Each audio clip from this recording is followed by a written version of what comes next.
Boa noite, estamos aqui mais uma vez com os nossos bastidores da Bíblia. Nós hoje, o último episódio dos bastidores da Bíblia. Nós que estamos nesta temporada especial de Quaresma, nos preparando para a celebração da Páscoa, a celebração do mistério pascal de Cristo. E cada quinta-feira estamos refletindo um pouco sobre o texto do Evangelho da missa do domingo seguinte. E hoje, então, vamos refletir sobre o Evangelho do último domingo da Quaresma, porque esse próximo domingo é o quinto domingo da Quaresma e o outro domingo já é o domingo de Ramos. E como vocês bem sabem, aqui no arquivo do meu perfil nós temos os vídeos que eu fiz no ano passado para todos os dias da Semana Santa, do domingo, a segunda, terça, quarta, quinta, sexta-feira santa, o sábado santo e domingo de Páscoa. Nós temos reflexão para cada dia da Semana Santa, então vocês também na Semana Santa que se aproxima vão poder rever e refletir também, se quiserem, a partir desta série de vídeos sobre o significado profundo da Semana Santa. Então quero dar minha boa noite a todos, minhas boas-vindas a todos. E hoje vamos retomar um pouco o que fizemos até agora nessas reflexões de Quaresma. Então, no primeiro domingo da Quaresma, na primeira semana da Quaresma, nós refletimos sobre as tentações de Cristo, né? As tentações de Cristo. Cristo que é tentado pelo demônio e vence essas tentações. Então, como cada reflexão nós tivemos, deixamos como reflexão um verbo, então ali foi o verbo vencer. Cristo que vence, que é vitorioso diante das propostas do mal, das ilusões do demônio. Depois, na segunda semana da Quaresma, nós refletimos sobre o Evangelho da transfiguração do Senhor, né? A Quaresma como transfigurar-se, como mudar, como converter-se, né? Então ali foi o verbo ouvir, já que é a ordem que Deus Pai dá no final do relato do Evangelho: este é meu filho amado, escutai-o. Depois, na terceira semana, vimos como Jesus interpretava algumas notícias de tragédias da sua época, aquelas duas tragédias, o massacre realizado por Pilatos a alguns galileus que ofereciam seu sacrifício no templo, e a torre de Siloé, que caíra sobre 18 pessoas, e Jesus pergunta: vocês acham que aquelas pessoas eram mais pecadoras ou mais culpadas do que vós? Então, se não vos converterdes, perecereis do mesmo modo. E ali nós víamos a necessidade e a importância da conversão e o tempo curto que nós temos para nos converter, né? Então a parábola da figueira nos deixava antever esse tempo determinado de conversão que nós temos. E na semana passada refletíamos sobre aquela joia da Sagrada Escritura, aquela joia bíblica que é a parábola do filho pródigo, a parábola do filho que abandona a casa do pai, a parábola do pai misericordioso, né? E hoje vamos terminar essa série de Quaresma e também toda esse quase um ano, né, de bastidores da Bíblia, com a reflexão do Evangelho do próximo domingo, né, que é o relato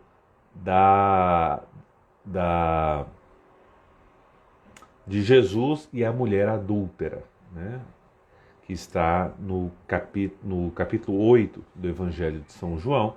Vamos refletir um pouco sobre. É uma passagem belíssima, forte, é uma passagem também dramática, porque querem colocar. Aquela mulher já está sendo ameaçada de morte, querem colocar Jesus também numa situação super difícil em que ele pode ser condenado diante das autoridades judaicas a partir da resposta que ele der para aquele desafio. Então é uma passagem muito importante. Então vamos logo à passagem bíblica para depois nós considerarmos alguns aspectos que me parecem importantes ali, tá bom? Então, vamos pegar o Evangelho de São João, né? Evangelho de São João, capítulo 8, né? Versículos de 1 a 11. Então, João, capítulo 8, versículos de 1 a 11. Vou ler para vocês. Jesus foi para o Monte das Oliveiras. De madrugada, voltou outra vez para o templo e todo o povo vinha ter com ele. Jesus sentou-se e pôs-se a ensinar. Então os doutores da lei e os fariseus trouxeram-lhe certa mulher apanhada em adultério, colocaram-na no meio e disseram-lhe: Mestre, essa mulher foi apanhada a pecar em flagrante adultério. Moisés, na lei, mandou-nos matar à pedrada tais mulheres. E tu que dizes? Faziam-lhe esta pergunta para o fazerem cair numa armadilha e terem de que o acusar. Mas Jesus, inclinando-se para o chão, pôs-se a escrever com o dedo na terra. Como insistissem em interrogá-lo, ergueu-se e disse-lhes: Quem de vós estiver sem pecado, atire-lhe a primeira pedra. E, inclinando-se novamente para o chão, continuou a escrever na terra. Ao ouvirem isto, foram saindo um, a começar pelos mais velhos, e ficou só Jesus e a mulher que estava no meio deles. Então Jesus ergueu-se e perguntou-lhe: Mulher, onde estão eles? Ninguém te condenou? Ela respondeu: Ninguém, Senhor. Disse-lhe Jesus: Nem eu te condeno. Vai, e de agora em diante não tornes a pecar. Como eu falava, é um texto que vale a pena a gente ler com calma, a gente ver cada detalhe, né? Rezar, meditar, porque é um texto belíssimo. Praticamente, para analisarmos todo esse texto, basicamente essa perícope, esse trecho do Evangelho, ele nos apresenta duas cenas, né? Duas cenas. Primeiro, o diálogo de Jesus com os fariseus e depois o diálogo de Jesus com a pecadora. Ou seja, duas cenas, dois diálogos. Então vamos ver primeiro a primeira cena e depois a outra. Os personagens, né? Então se a gente olhar essa cena, como é que ela se apresenta, Jesus vai ao templo cedo, né? Está ali a ensinar. Jesus, se a gente olha nos 4 evangelhos, Jesus gasta grande parte do seu tempo como uma prioridade da sua vida pastoral ensinando as pessoas. Ensinando. Então Jesus está ali cedo ensinando. Então Jesus está ali, né, diante dos ouvintes, das pessoas que estão escutando, das pessoas que foram até ele para escutá-lo. Depois, durante este momento, né, durante este ensinamento de Jesus, é que aparecem as autoridades judaicas ali, os escribas e os fariseus. Né? Nós já tivemos em outros episódios a ocasião de explicar quem eram esses escribas, quem eram os fariseus, quando nós explicamos os grupos da religião judaica da época de Jesus. Né? E além de Jesus, os ouvintes, os escribas e fariseus, eles trazem essa mulher, né,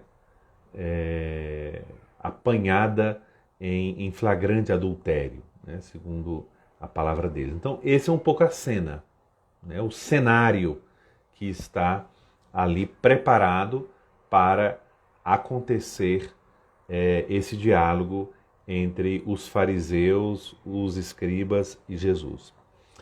Nessa primeira cena, o que acontece é justamente uma armadilha. Tudo isso a gente nem sabe, o Evangelho não nos deixa entender se essa mulher de fato, em que ocasiões ela foi surpreendida em adultério, quem era o homem adúltero, né? Porque não aparece, e é uma das coisas que está contrária à lei, porque como eles dizem que, segundo a lei, ela tem que ser apedrejada, mas segundo a lei de Moisés, se a gente vai olhar o texto com cuidado, deveria ser o homem e a mulher, né? Os dois ali, adúlteros, deveriam ser apedrejados, só trazem a mulher, por exemplo, né? Então é uma armadilha para pegar Jesus, né? E em que consiste a armadilha?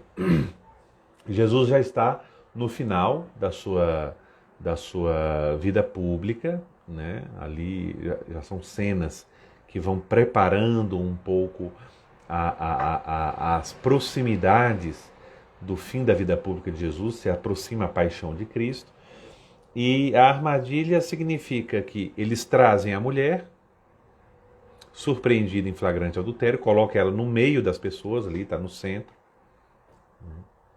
e faz a seguinte pergunta a Jesus. Moisés, segundo a sua lei, diz que deve, como acabamos de ler, essa mulher foi apanhada a pecar em flagrante adultério. Moisés, na lei, mandou nos matar apedrejada tais mulheres. E vê que não mencionam os homens, né? Porque, sei lá, se algum deles é adúltero, né? E tu que dizes? Então, esse tu que dizes é uma armadilha. Por quê?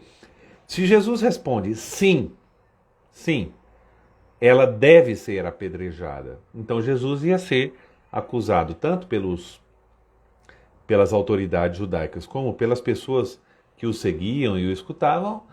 Cadê a sua misericórdia, a sua mansidão? Né? Cadê as parábolas da misericórdia?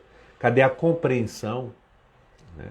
Então Jesus quase que teria de negar, né, todo o discurso, toda a sua pregação. Se Jesus diz também não se deve apedrejar essa mulher, eles logo iam acusá-lo de ir contra a lei de Moisés, a ir contra o texto do Antigo Testamento, né, a não ser uma pessoa piedosa, uma pessoa temente a Deus, uma pessoa que segue à risca a lei, né? Então, eles querem pegar Jesus justamente aí, né?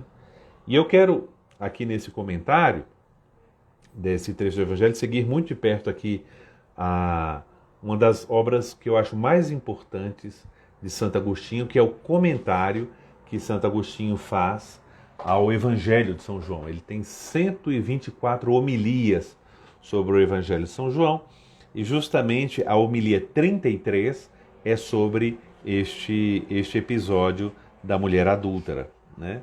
Então, ele diz assim, nesse momento, tentando analisar essa situação. Então, o que respondeu o Senhor Jesus? O que respondeu aquele que é a verdade? O que respondeu aquele que é a sabedoria? O que respondeu aquele que é a mesma justiça contra a qual era dirigida aquela calúnia? Ele não disse, não seja apedrejada. Se fizesse isso, teria se colocado contra a lei. Mas veja bem o que ele diz. Mas cuida bem de não dizer também, seja apedrejada. Ele tinha vindo não para perder o que havia encontrado, mas para procurar o que estava perdido. Então, o que ele respondeu? Cuidado vocês, para que percebam bem uma resposta cheia de justiça. E olhem bem, que também é cheia de mansidão e de verdade. Diz Jesus, quem dentre vós estiver sem pecado, diz ele, atire por primeiro uma pedra contra esta mulher. E diz Santo Agostinho, ó resposta da sabedoria, como logo os forçou a voltarem para si mesmos, né? Então, essa é a primeira cena do trecho do Evangelho que estamos analisando, né? Então, essa resposta de Jesus E vejam que o texto do Evangelho ele tem como um suspense, ele tem um drama, porque quando eles fazem essa pergunta para lançar essa armadilha contra Jesus, Jesus, inclinando-se para o chão, pôs-se a escrever com o dedo na terra. Até hoje nós não sabemos o que Jesus estava escrevendo na terra, mas aqui com certeza tem uma atitude que remete a Jesus como legislador, como aquele Deus que escreveu sobre a pedra, né, a lei de Deus do Antigo Testamento. Agora Jesus também escreve como o autor da nova lei, aquele que é a lei, né? Aquele que é o verdadeiro juiz, o verdadeiro legislador, aquele que é a própria justiça, aquele que é a própria misericórdia, né? Então, esse texto de Santo Agostinho nos mostra essa sabedoria divina de Cristo em dar uma resposta que eles não esperavam, né? Uma resposta que eles não esperavam. E isso, no momento de silêncio, Jesus estava sentado, inclina-se, começa a escrever no chão, na terra. Eles insistem, fazendo a pergunta, e aí então Jesus responde: quem dentre vós que for sem pecado, atire a primeira pedra. Então ele não proíbe, mas limita, classifica quem tem o poder, quem tem a autenticidade para apedrejar alguém. É quem não está envolvido de forma alguma num pecado é que pode acusar e condenar um pecador. Santo Agostinho usa uma expressão fortíssima, em latim é tanquam trabalitello. Ou seja, Jesus lançou uma flecha fortíssima, enorme, né, que os atingiu de uma forma inaudita. Né, inaudita. Quem estiver sem pecado, dentre vós, seja o primeiro a atirar-lhe uma pedra. E é interessante que é a única vez no Novo Testamento que aparece essa expressão sem pecado. Né? Quem estiver sem pecado, esse termo grego, anamartetos, é a única vez que aparece aqui, justamente aqui, nesse trecho do Evangelho. E é tão interessante porque, tanto para com a pecadora, nós vamos ver, como com os escribas e fariseus ali presentes, Jesus conhece o interior de cada homem e de cada mulher. Jesus conhece nossos pensamentos, nossas decisões, nossos sentimentos, nossos pecados e nossas virtudes, nossas maldades e nossas bondades. Só Cristo conhece profundamente e infalivelmente o coração de todo ser humano e de cada ser humano. Mas mesmo assim, Jesus, nem com seus adversários, nem com aquela mulher pecadora, ou seja, com nenhum pecador, é desrespeitoso. É bonito ver no Evangelho a atitude alta, elegante, respeitosa de Jesus para com todos. Ele provoca uma reflexão interior, para que cada pessoa livremente pense em si mesmo, pense nas suas decisões, nas suas escolhas, nas suas ações. A esse respeito, diz o Papa Bento XVI, num Ângelus, em que ele refletia sobre esse evangelho, lá no ano 2010, dizia ele o seguinte: ele, Jesus, sabe o que há no coração de cada homem. Quer condenar o pecado, mas salvar o pecador, além de desmascarar a hipocrisia. É isso que acontece no evangelho de hoje, né? Destruir o pecado, salvar o pecador e desmascarar a falsidade, a hipocrisia, né? E um outro trecho aqui que eu gostaria de mencionar na homilia de Santo Agostinho. Ver se eu acho aqui o trecho. Vamos ver. Ponto 6. Então, diz Santo Agostinho. Acredito que mais do que os outros, aquela mulher tivesse ficado impressionada e assustada por aquelas palavras que havia ouvido do Senhor. Quem dentre vós estiver sem pecado, atire por primeiro a pedra contra ela. Aqueles, pensando nos seus próprios fatos e com e com o fato de terem partido, logo se confessaram como réus, né? Porque conta-se que os escribas e fariseus começam a sair a partir dos mais velhos, até os mais novos, aqueles que estavam prontos a apedrejar, um a um foram saindo, foram partindo, e aí Santo Agostinho diz: saem daquele lugar, vão embora porque se confessam, se reconhecem como réus, como culpados também, né, de seus pecados. E fazendo isso, tinham abandonado, deixado a mulher com o seu grande pecado diante daquele que era sem pecado, que é Jesus, né? Então, aquela mulher, deixaram ela com o seu pecado diante daquele que é sem pecado. E visto que ela tinha ouvido aquelas palavras: quem dentre vós estiver sem pecado, atire a primeira pedra, ela provavelmente esperava ela mesma ser atingida ou mesmo apedrejada por aquele no qual não se podia achar nenhum pecado. Porque, de fato, a única pessoa nessa cena que poderia apedrejar aquela mulher seria Cristo. Quem sobre esta terra é sem pecado? A Virgem Maria também foi concebida sem pecado por graça do seu Filho. Por graça do seu Filho. Mas quem é sem pecado a não ser Deus? Quem é um homem sem pecado a não ser Cristo? Né?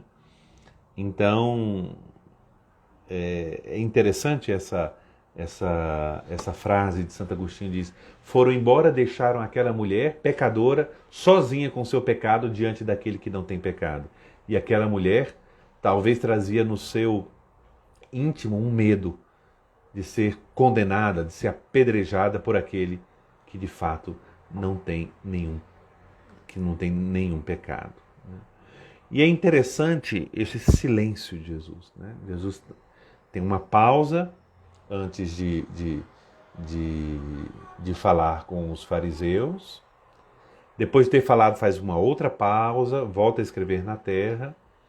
Essas pausas de silêncio que são cheias de palavra. Aquela palavra pronunciada de Cristo que fica ressoando no coração de cada uma daquelas pessoas que o escutavam. E assim, a gente passa para a segunda cena.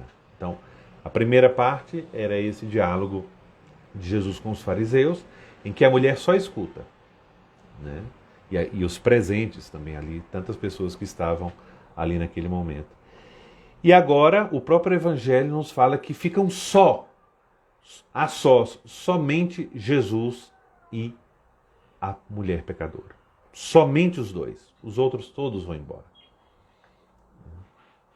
E isso é interessante, porque é daí que vem a frase genial de Santo Agostinho, que diz: naquele momento ficaram ali sozinhos Jesus e a mulher pecadora. Ficaram sozinhos ali a miséria, né, a miséria do pecado, e a misericórdia, que é Cristo. Olhos nos olhos. Né? Jesus levanta os olhos e encontra o olhar triste, o olhar duvidoso, o olhar, quem sabe, amedrontado, assustado daquela mulher que já há algum tempo estava ali já à beira da morte, né? Condenada já por tantos. Então, o sentimento daquela mulher, volto a dizer, deveria ter sido: ele pode me apedrejar? E aí? E aí é interessante que Jesus, nos diz o Evangelho, erguendo-se, então faz duas mulheres, desculpe, duas perguntas àquela mulher. Mulher, onde eles estão? Mulher, ubsunt. Mulher, onde eles estão? Ninguém te condenou, nemo te condemnavit. E ela simplesmente responde, ninguém, Senhor. Nemo domine. Ninguém, Senhor. E aí vem a grande frase, a grande revelação de Cristo, porque no primeiro diálogo de Jesus com os fariseus, Jesus revela, desmascara a hipocrisia de tantas condenações humanas, de tantas críticas. Muitas vezes, quando condenamos os outros, estamos escondendo nossas falhas, nossos pecados, nossas incongruências, nossas infidelidades. E Jesus sempre volta a luz para o interior de cada homem, né? Para que se salve, para que se converta, para que se encontre com Cristo, né? E aí Jesus agora, no diálogo com a mulher pecadora, agora ele se, como que desmascara, se revela, quase que rasga o seu coração, mostrando as entranhas de quem ele é, como o pai do filho pródigo no domingo passado. O meu nome é misericórdia. E aí Jesus diz, nec ego te condemno. Nem eu te condeno. Nem eu te condeno. E Santo Agostinho, nessa mesma homilia que estou citando aqui, ele ironicamente, para fazer explicar às pessoas o sentido profundo do Evangelho, ele começa como que a dialogar com o Senhor. Mas como assim, Senhor? Nem eu te condeno? Estás então a favor do pecado? Estás compactuando com o pecado? Será que não és contra o pecado? E aí continua Santo Agostinho, mas é preciso escutar o que ele diz em seguida. Nem eu te condeno. Por isso, vai e não voltes mais a pecar. E não peques mais. Né? Eu vou ler aqui como Santo Agostinho conclui, né, essa belíssima parte. O Senhor, portanto, condena o pecado, uma frase que depois ficou famosa durante séculos, até hoje a gente cita, né? O Senhor, portanto, condena o pecado, mas não o pecador, mas não o ser humano. Visto que, se ele fosse defensor do pecado, ele diria, nem eu te condeno. Vá, viva como você achar. E com o meu perdão você poderá sempre contar. Qualquer que seja o seu pecado, eu vou te livrar de todos os sofrimentos e torturas do inferno. Mas diz Santo Agostinho, mas Jesus não diz assim. Ele quer salvar a pessoa do pecado, porque o mal é o pecado. A pessoa precisa ser liberta do pecado, né? E aí, Santo Agostinho, nessa belíssima homilia, continua desenvolvendo, né, a necessidade da conversão. Né, a necessidade da conversão. Então, é muito importante, né, condena o pecado e não condena o pecador. Ele salva o pecador. Por isso, esse evangelho, cada um de nós tem que se encontrar espelhado nele, né? O que há de nós de fariseus e saduceus, fariseus e escribas, o que há de nós da mulher pecadora, nós precisamos nos reencontrar em Cristo, que olha para nós e questiona a nossa vida, questiona a nossa história, questiona as nossas atitudes, decisões, escolhas, né? E por isso que é importante o evangelho desse domingo, um evangelho de grande misericórdia, mas também de grande responsabilidade e seriedade diante de Deus, de não deixar passar o tempo de conversão, né? Santo Agostinho conclui assim essa homilia dizendo, você sempre está atrasando a sua conversão e confiando muitíssimo na misericórdia de Deus, como se aquele que lhe prometeu o perdão em troca do arrependimento também tivesse prometido a você uma vida muito longa. Mas como você sabe o que acontecerá amanhã? Justamente, você pode dizer no seu coração: ah, quando eu me corrigir, Deus me perdoará de todos os pecados. Não podemos certamente negar que Deus, diz Santo Agostinho, me perdoará.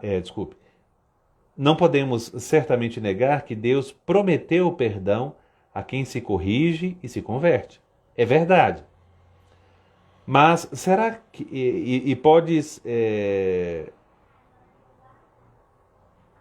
É verdade, e pode também citar várias profecias segundo as quais Deus prometeu o perdão a quem se corrige, a quem se converte.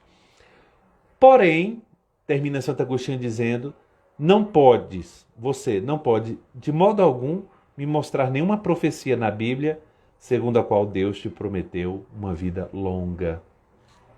E aqui é um alerta de quem entende de conversão, que é o grande Santo Agostinho, que mudou radicalmente de vida para ser inteiramente de Cristo, inteiramente de Deus. Então, o alerta que ele dá é que a misericórdia de Deus é infinita. A misericórdia de Deus não tem limite. Onde é que está o limite? Na nossa vida, no nosso tempo. Essa vida que nós temos é o tempo que Deus nos deu para amá-lo, para nos convertermos, para sermos dele, para vivermos nele. E nós? Mais uma quaresma, estamos aí nos adiantando para a Semana Santa e é um tempo favorável. Começamos o tempo da quaresma com a celebração das cinzas, que mostra a nossa pequenez, a nossa fraqueza, a nossa mortalidade. Né? Somos fracos e preciosos aos olhos de Deus. Quanto tempo mais faremos Deus esperar?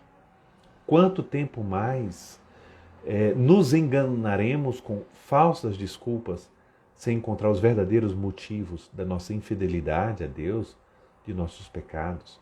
Pedir ajuda a Deus, pedir a luz ao Espírito Santo, a força da graça de converter-se, de confessar sinceramente os pecados, de lutar dia a dia, confiante no Senhor que está ao nosso lado, que está em nós, com a sua graça, para nos fortalecer.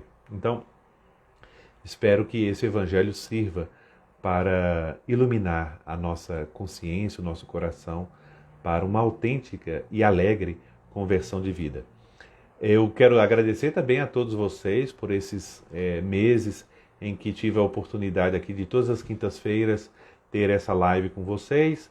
A partir de hoje vou ter de interromper essas lives por falta de disponibilidade de tempo. Outros projetos que estou realizando assumem muito meu tempo, também minha família, meus trabalhos. Então, mas agradeço muito a vocês, espero que continuem. De vez em quando vou postar coisas interessantes aqui no meu perfil, então continue nos seguindo. E o mais importante é isso, estarmos sempre unidos na nossa fé em Cristo. Ele é a única pessoa essencial da nossa vida. É nele que nós vivemos, é dele que nós precisamos, é ele que nós seguimos, porque aqui estamos só no início da vida. Nós fomos feitos para a vida eterna. Então, possamos ouvir também no nosso coração essas frases de Jesus, para que ecoem no nosso coração essas frases de Jesus que ecoam do Evangelho de hoje. Atire a primeira pedra quem não tiver pecado. Isso a gente tem que lembrar, a gente tem que considerar isso todas as vezes que estamos condenando os outros. E depois, Jesus que se dirige pessoalmente a nós e diz, eu que posso, nem eu te condeno, né? Nem eu te condeno, Mas também não peques mais, não voltes mais a pecar. Agradeço a todos vocês o carinho e também o que eu queria falar para vocês é que esses bastidores da Bíblia foram sempre o esforço de mostrar uma beleza, uma grandeza, uma sabedoria que está às vezes escondida dos nossos olhos um pouco já ou cansados ou viciados numa leitura rotineira da Bíblia. No fundo, nos bastidores da Bíblia, o que a gente encontra também é alguém, com A maiúsculo, que tem um nome. É Cristo, que está em cada palavra da Bíblia e por detrás de cada ensinamento, de cada exemplo, de cada parábola, de cada passagem difícil. Cristo é a única palavra do Pai que foi nos dada para nos iluminar, para nos salvar e para nos dar a verdadeira alegria, que é autêntica e que não tem fim. Olha, uma boa noite a vocês e uma boa continuação de Quaresma. Até mais. Tchau.